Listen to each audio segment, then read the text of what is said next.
ছাড়াবাদ, গণতন্ত্রবাদ, যদি প্রকৃত ভোটারদের নামই তালিকা থেকে বাদ যায়, তাহলে নির্বাচন কতটা ফ্রি অ্যান্ড ফেয়ার?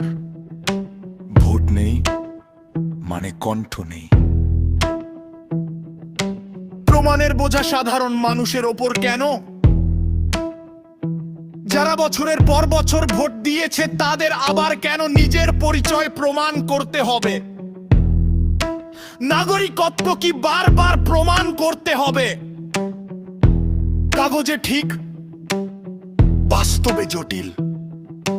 কাগজে এসআইআর নিখুঁত মনে হয়, কিন্তু বাস্তবে মানুষ ভোগান্তির শিকার। এটা সংস্কার না প্রশাসনিক ফাঁদ? নির্দিষ্ট গোষ্ঠী টার্গেট কেন? প্রান্তিক ও বাংলা ভাষাভাষী মানুষ বেশি প্রভাবিত। এটা কি কাকতালীয় না পরিকল্পিত? নির্বাচন কমিশনের ভূমিকা এসি কি নিরপেক্ষ না এই প্রক্রিয়ায় নীরব সমর্থক? গণতন্ত্রের রক্ষকই যদি প্রশ্নের মুখে পড়ে, নির্বাচনের ঠিক আগে কেন, বড় নির্বাচনের আগে এত বড় রিভিশন কেন করা হচ্ছে? তাড়াহুড়ো কি জবাবদিহি এড়ানোর কৌশল? স্বচ্ছতার অভাব? মানুষ জানেই না কেন তাদের নাম বাদ গেল।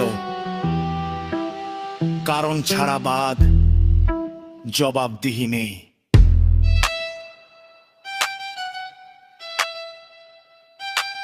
আপিল ব্যবস্থার দুর্বলতা, নাম বাদ গেলে কি সহজে ঠিক করার সুযোগ আছে? প্রতিকার না থাকলে অধিকার অর্থহীন।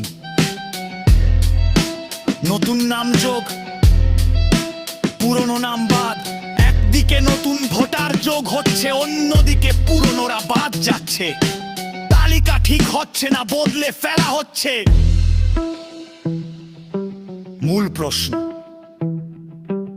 এসআইআর কি ভোটার তালিকা পরিষ্কার করছে না ভোটারকেই সরিয়ে দিচ্ছে?